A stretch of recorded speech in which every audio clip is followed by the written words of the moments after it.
Chairman, Honorable Ministers, Your Excellencies, distinguished guests and friends. I am glad of this opportunity given to me to participate in the 20th anniversary celebrations of the Colombo Plan. I must thank the Colombo Plan Council and Bureau for inviting me to address you at this meeting of the Council. I am happy that this should take place under the chairmanship of my permanent secretary in the Ministry of Planning, Dr. H.A.D.S. Gunasekara. Conceived at a meeting of Commonwealth Foreign Prime Ministers held in Colombo in January 1950, the Colombo Plan was a result of the cooperative endeavour and foresight of the countries which participated at that meeting.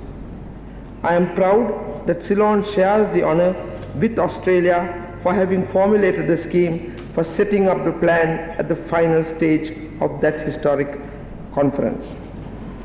We have with us today Mr. J.R. Jayawardena, who along with Sir Percy Spender of Australia were the co-authors of the plan.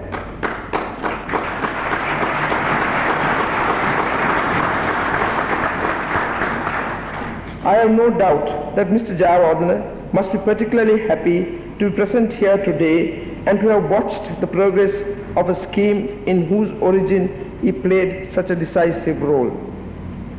It is a testimony to the success of the Colombo Plan that its membership has grown from the original 7 Commonwealth countries which attended the Foreign Ministers' Conference in 1950 to the 24 members today, including 6 non-regional members.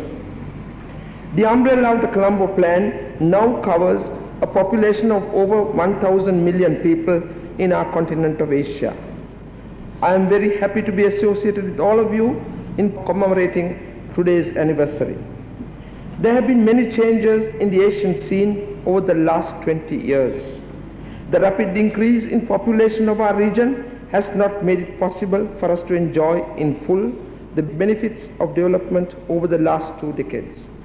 In my own country, the population has increased by over 60% in the last 20 years, throwing into sharp focus the relationship between population, policy and development planning. In considering the achievements of the plan, it would be relevant to go back to the objectives of the plan for a moment. The first report of consultative committee, which almost constitutes a charter for the Colombo Plan, opens with the following words: "The peoples of Asia have long felt the pressure of poverty and hunger. While the realization of self-government could not itself relieve this situation, it has made possible a new approach to the problem of raising living standards through the vigorous development of national resources."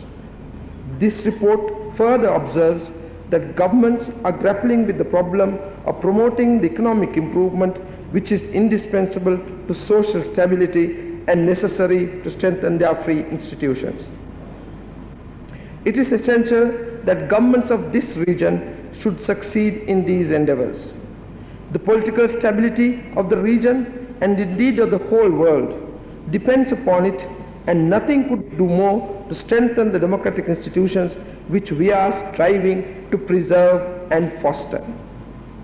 Another important observation in that first report was the objective of restoring the area to its key position in world trade, which was vital not only to the Asian countries themselves but to an expanding world economy based on multilateral trade. These were the problems 20 years ago, and these yet remain our problems in the decade ahead. And now a sense of urgency has been introduced to the steps that all countries of our region are undertaking to meet the challenge of development.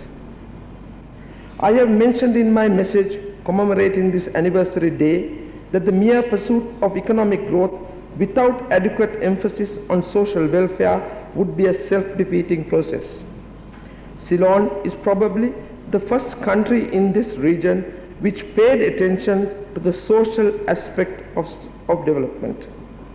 In spite of the considerable strain in our budgetary resources, we have not been unmindful of the social and cultural aspirations of our people. We have tried as far as possible to secure a diffusion of the benefits of economic growth.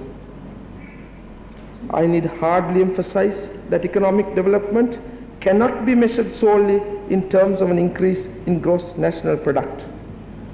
The process of development planning has necessarily to take account of the social aspirations of our peoples, for without this, it is doubtful whether the massive sums of money that are invested in our development projects will increase the sum total of human happiness. Whilst lauding the efforts of the Colombo plan for mobilizing external resources required for the development of our region, I wish to draw attention to the problem facing all developing countries which have relied extensively in foreign assistance in financing their import programs. This is the problem of debt service payments. It is for this reason that I welcome the steps that are being taken by the countries of the Organization for Economic Cooperation and Development regarding the relaxation of the terms of assistance to developing countries. I especially welcome this move since most of the countries belonging to the aid group for Ceylon are also members of the OECD. I am conscious of the fact that a country on the path to economic and social development must rely primarily on its own resources. However, it is this realization that an economically underdeveloped country cannot of its own accord generate the necessary capital and technical expertise which have impelled the more developed countries to assist us. We on our part should endeavor to make the best use of these resources. The development of the economy using foreign assistance either to generate additional export earnings or to substitute for imports is the only rationale for the extensive use of foreign assistance. It is for this reason that self-help measures are becoming the criteria by which donor countries making decisions regarding the volume of assistance that would be channeled to developing countries. I wish to emphasize once again that external assistance, though significant, could only meet a certain proportion of the cost of development, while the greater proportion of such costs have to be met by our own efforts. By showing greater willingness to mobilize domestic resources and a greater willingness to work harder to achieve the objectives of growth and higher living standards for all our peoples.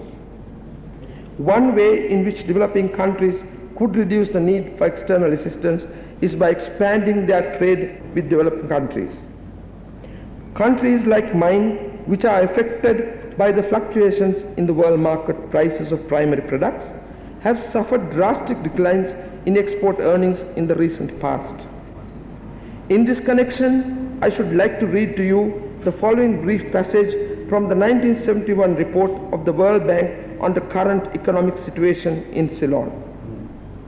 Through price declines of its major export products alone, Ceylon lost $680 million in exchange earnings in the 1960s. In the period of 1966-70, earnings from merchandise exports declined in absolute amount and in the aggregate were $340 million lower than they would have been had exports stayed at their 1965 level. It is a sobering fact that during the same period, gross disbursements of external assistance came to only $290 million. Thus, they were not sufficient even to offset the decline in export earnings. Last, let alone provide Ceylon with a margin for additional imports with which to support efforts to permit growth and restructure the economy. The performance of tea exports has made it necessary for Ceylon to take the lead in securing international agreement for tea.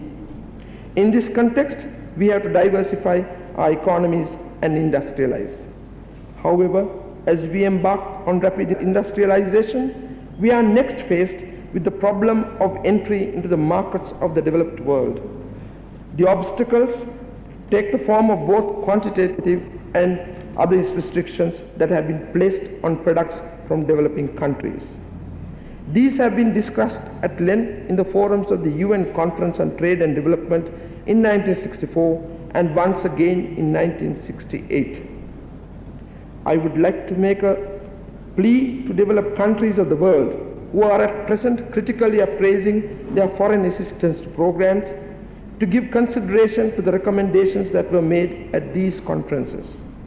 In this way, reliance on foreign assistance could be reduced by assuring developing countries of markets in the developed world.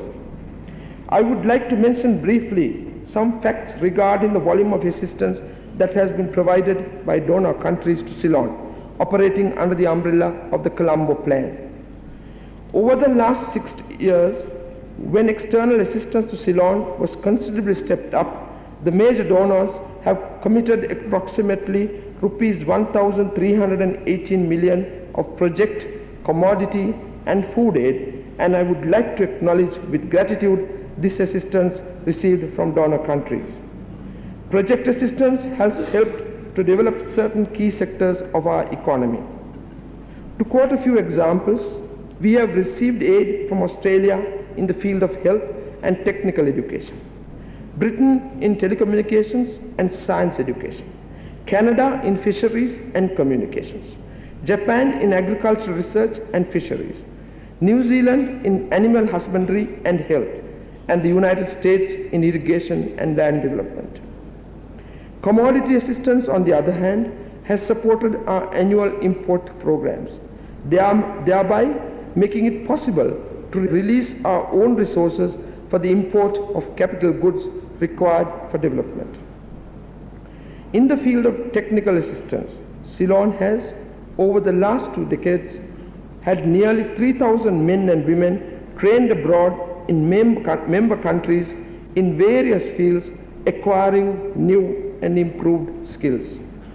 We have also benefited from the expertise provided by about 650 experts from member countries who have supplemented our own skills in numerous fields that were required for our development effort. As a close observer of your affairs, it is with a great sense of warmth that I address you today. The Colombo Plan Council and the Bureau, the 2 continuing links of the Colombo Plan, have operated in the city of Colombo in an unostentatious way. The council, which meets regularly, has, I am told, had 112 sessions. Its 100th session was held appropriately at Galloya, an area which has benefited in many ways from Colombo Plan assistance. Today you have elected my permanent secretary planning as your 20th president, and he now joins the list of distinguished Ceylonese who have served your council, such as your first president, Mr. Raju Kumarasamy, now of the UNDP, and Mr. Tilak Gunaratne, presently our High Commissioner in London. I also wish to commend the work of the Bureau, which has at all times carried out its functions with great acceptance. The Bureau is to be congratulated on launching an international essay contest on the Colombo Plan theme for youth of member countries to mark this historic event. I am glad to announce that the Minister of Education in Ceylon will cooperate in this venture by organizing a national contest in English, Sinhala and Tamil, and the best 2 essays in English from Ceylonese youth will be submitted for consideration at the international contest. I wish to reiterate the view expressed earlier that the primary responsibility for the development of our countries and our peoples lies with the governments of this region. While foreign assistance could play a part, it is only through our own efforts that we could progress. It is to this immense task that lies ahead of us that the developing countries of our region should rededicate ourselves and seek the assistance of the Colombo Plan countries for such an effort. Finally, may I take this opportunity to wish the Colombo Plan many more fruitful years of cooperative effort for the development of this region. I thank you.